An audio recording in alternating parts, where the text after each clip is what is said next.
Hello, how's it going? Gennaro here, CEO of Cortex Solutions, and today we're going to be talking about endpoint security brought to you by ACSMI. Endpoint security is one of the most critical aspects when it comes to cybersecurity. It's going to involve the endpoint. We're all end users somewhere, so we have to be very, very sure that what we are downloading, that what we are interacting with on the network, on the internet, is safe. Endpoint security, it boils down to, let's just say you have a work laptop or a personal laptop, and you have antivirus software on it. You have a firewall enabled. These are all ways to enhance the countermeasures that we have in place when it comes to an endpoint. Now, there are common threats to our endpoints too. We have malware, phishing, insider threats, and the insider threat, like we talked about before, this is someone that's trusted. They may have super admin or admin level credentials, and maybe they were let go. And well, maybe they have a grudge now. And now they know the ins and outs of this machine, so now they're going to, exploit something. They're going to turn something off as far as like in a configuration aspect. They can do anything as far as the insider threat. And then there's device loss and theft too. If your device is not inside a MDM, something that can actually wipe that device if it is compromised, if it is stolen, you want to be able to do that. Now, going through the aspect of components within your endpoint security systems, I already talked about malware before. This is where you can, at least scan for something.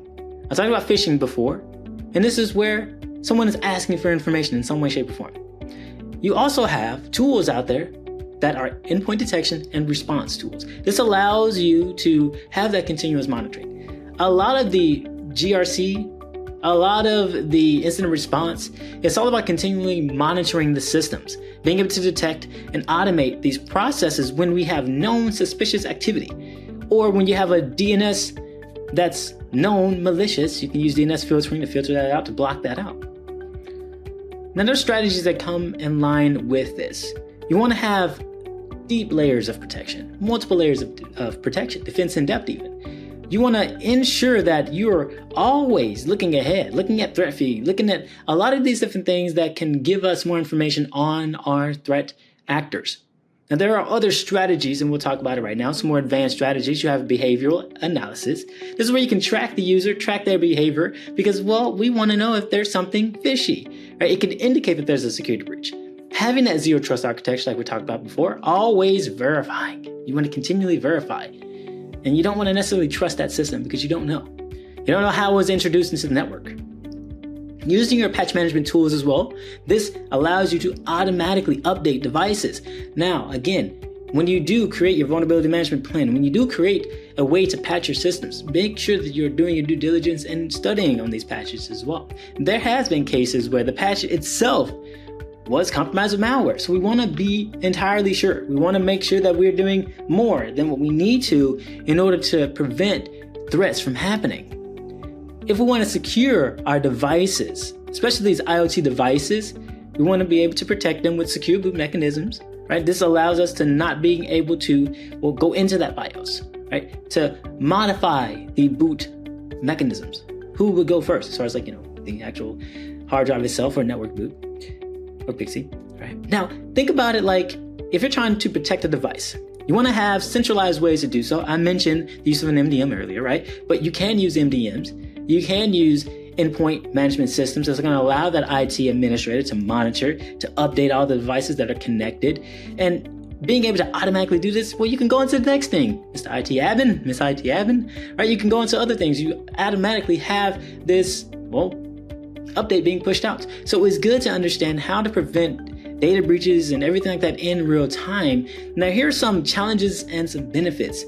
So the challenges when it comes to endpoint security, device diversity. We can have multiple types of devices, multiple type of operating systems. Remote work, it's on the rise now. So we have to ensure that, yes, you have your laptop and you're on the go, but we want to make sure that you're on the go and staying as protected as possible. And then you want to continually train our users in the ways of security. We have to comply. It goes well beyond just the aspect of a policy in place. You have to actually make sure you're doing something with it, right? Making sure you're looking at the metrics, at all the trends that our users are doing and on a monthly basis. See where there are flaws. And some of the benefits, it allows us to prevent data breaches. We're all about protecting sensitive information, right? So that's one way we can do it. putting security on our endpoint devices. And then you want to make sure that you are compliant with our regulatory standards, GDPR, HIPAA, FISMA, whatever you're utilizing. And it's all about reducing that risk. The importance of user education, very, very, very important. In order to understand, how to actually go about successfully warding off these threats, you want to train your employees to recognize these risks, to follow our secure practices, because we can really reduce incidents by up to 80% if we just do that. If we leverage our platforms in a way that can help educate and identify what are some of those threat patterns. Now, one of the examples here, creating a secure remote work environment. I mentioned that, remote work is on the rise. So we want to be able to deploy our VPNs, enable that multi-factor authentication, and then some, right? Because we have to verify that the users who they say they are. Maybe their device was stolen, right? So if it is, you want to make sure that you can use all these different resources like Fortinet, Cisco AnyConnect VPN, and this just allows us secure communication between our devices and going from outside the internet into the corporate network. It's all about protecting the sensitive information. Gennaro here, CEO of Cortex Solutions, and we just talked about endpoint security, brought to you by ACSMI. Look forward to seeing you in the next one. Take care.